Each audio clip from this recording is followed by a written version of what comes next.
This is Frontline on Air. Major stories on the go.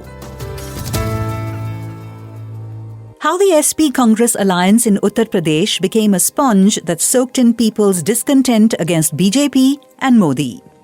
It was able to present itself to the OBCs, Dalits and minorities as a viable and inclusive alternative. Smita Gupta. A fluid red gash, denoting the Samajwadi Party, or SP, broken occasionally by a splash of blue for the Congress, cuts a swathe through a constituency map of Uttar Pradesh, almost without interruption.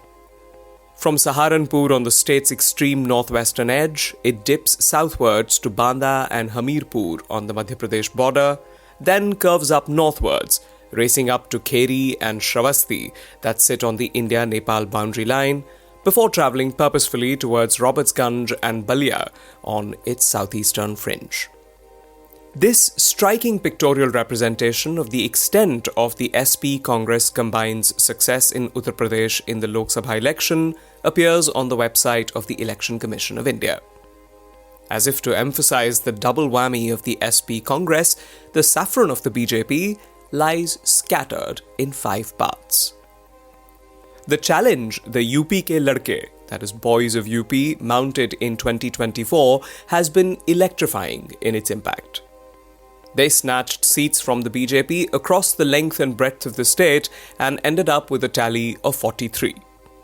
The SP score was 37, up from the 5 it managed in the general election of 2019 while in an alliance with the Bahujan Samaj Party, BSP, and the Rashtriya Lokdal, RLD.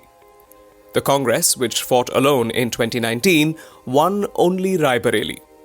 This time, that figure has risen to 6. For those who thought that the BJP citadel in Uttar Pradesh was impregnable and Narendra Modi invincible, the dramatic change in the party's fortunes, one that denied it a majority on its own at the centre, has come as a revelation. In 2019, the BJP won 62 seats in Uttar Pradesh and its ally, the Apna Dal Sonelal, or ADS, 2. In 2024, the BJP's tally has shrunk to 33, even though it acquired new partners, the RLD, the Suheldev Bharatiya Samaj Party, that is SBSP, and the Nishad Party, to strengthen its OBC base. Only the RLD delivered, winning the 2 seats it contested. Its old ally, the ADS, won 1 seat. 7 union ministers and 2 state ministers lost their seats in the electoral bloodbath.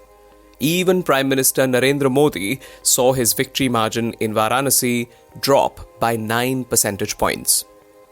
The BSP, which won 10 seats in 2019, failed to score at all, and its vote share crashed to below 10%.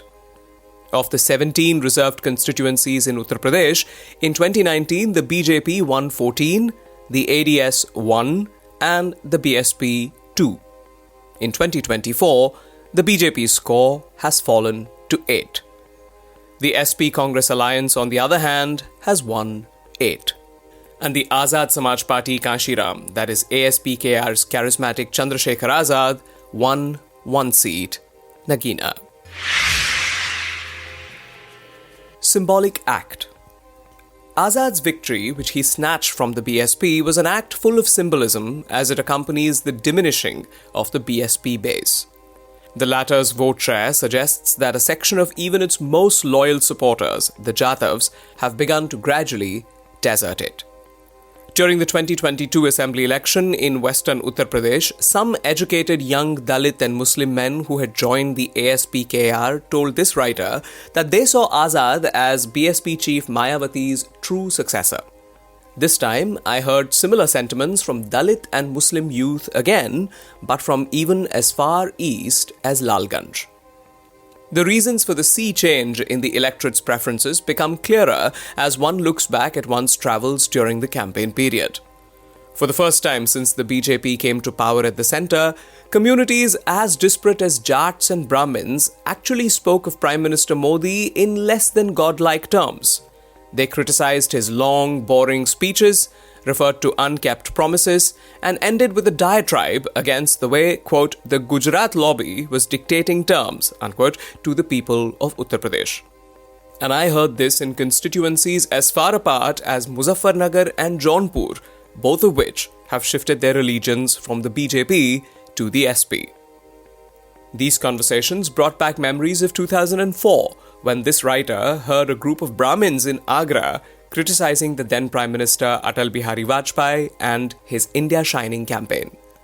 If the gleaming motorways built during Vajpayee's time reminded the poor about their dismal condition, this time too, the sleek expressways that connect every corner of Uttar Pradesh are no compensation for the sharp economic distress, unemployment and inflation the common man is experiencing, and which was central to the SP Congress's narrative. The anti-Muslim sentiment that has leached into Uttar Pradesh's soil has not been washed away entirely, but the fires of the riots in Muzaffarnagar in 2013 have been doused. The consecration of the Ram temple in Ayodhya in January this year, timed to revive the Hindutva spirit in the election, barely created a ripple. How BJP lost Faizabad. The BJP even lost the Faizabad seat to the SP's Dalit candidate, Avadhesh Prasad, ironical when one recalls that the Sangh Parivar, to underscore unity among Hindus, had invited a Dalit, Kameshwar Chopal, to lay the first brick when the Shilanyas for the temple took place in 1989.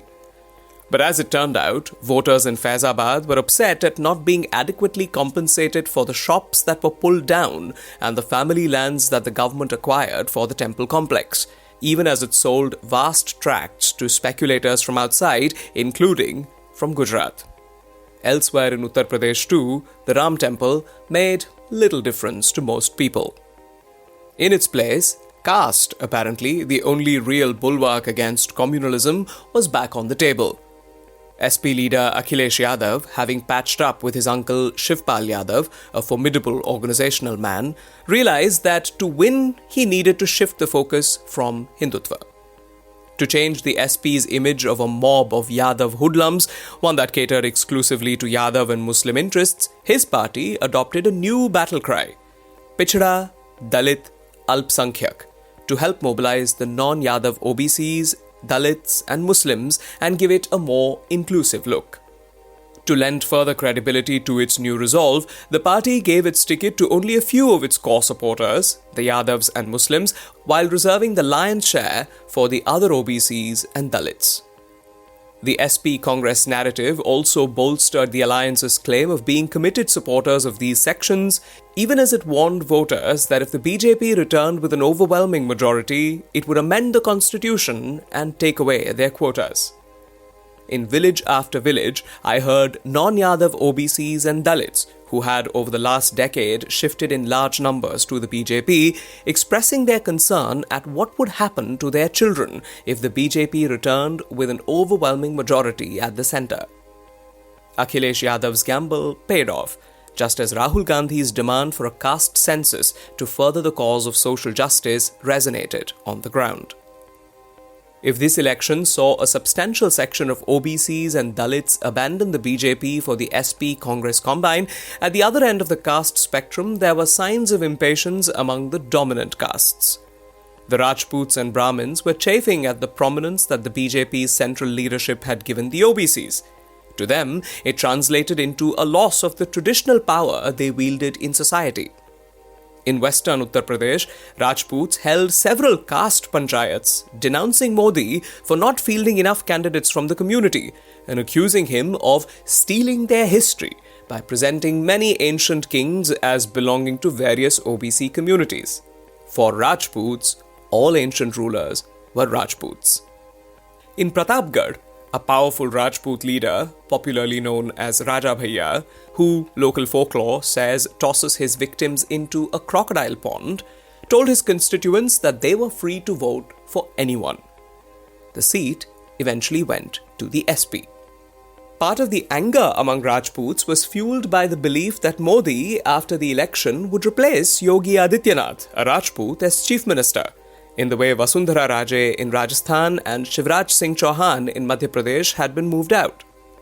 Brahmins across the state also gave vent to their dissatisfaction with the BJP, though more obliquely.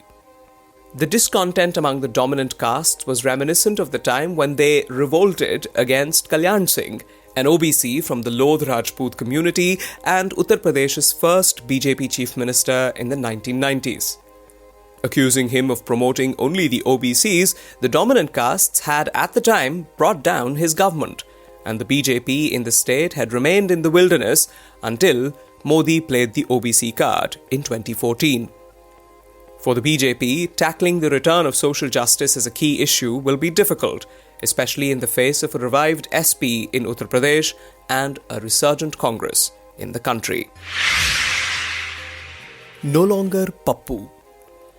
After this election, Rahul Gandhi can no longer be dismissed as a Pappu.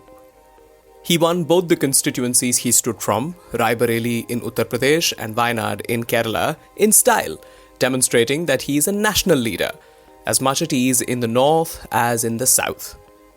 His two recent yatras, the Bharat Jodo Yatra and the Bharat Jodo Nyay Yatra, that crisscrossed the country, have energized the party base and helped the Congress double the number of seats it won in 2019.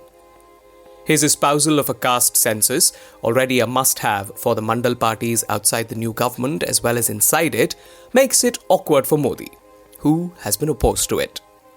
Indeed, the recent election has resulted in a churn in Uttar Pradesh, one that will send the BJP scurrying back to the drawing board. Its leadership will no longer be able to say publicly that it does not need the help of the organization from which it derives ideological inspiration, the Rashtriya Swayamsevak Sangh. Smita Gupta, a former Reuters fellow, is a prize-winning journalist who writes on politics, parliament and identity issues. This is Frontline on Air. Major stories on the go.